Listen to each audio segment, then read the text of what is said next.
મિત્રો, દરેક business owner પોતાના બિઝનેસને ઇમ્પ્રૂવ કરવા માટે ઘણા પૈસા ખર્ચે છે. માર્કેટમાં જે અવેલેબલ ટૂલ્સ છે, બધાની સર્વિસીસ છે, એનો ઉપયોગ કરે છે. પણ જનરલી આપણને એક જે સોર્સ છે એ ટોટલ ફ્રીમાં મળે છે, જે છે કસ્ટમરનો ફીડબેક. જી હા, કસ્ટમર બે રીતે ફીડબેક આપે છે.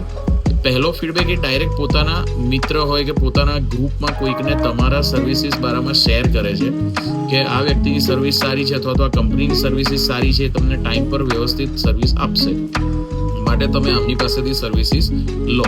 એ તમારો થયો પહેલો ફીડબેક, જે પોઝિટિવ ફીડબેક છે. અને બીજો ફીડબેક એ તમારા બારામાં તમને મોઢા પર ચોખ્ખું જ કહેવામાં આવે છે કે તમારા ત્યાં અમને આ પ્રોબ્લેમ છે, તમારી આ પર્ટિક્યુલર વસ્તુ છે એ અમને પસંદ નથી, અથવા તો તમે આ રીતે થોડું ઇમ્પ્રુવમેન્ટ કરો. તો દરેક બિઝનેસ ઓનરે આ કસ્ટમરના જે ડાયરેક્ટ તમને જે સામેથી કહેવામાં આવે છે એ ફીડબેક ઉપર ખૂબ ધ્યાન આપીને કામ કરે તો એમનો બિઝનેસ ઘણો ઇમ્પ્રૂવ થઈ જાય.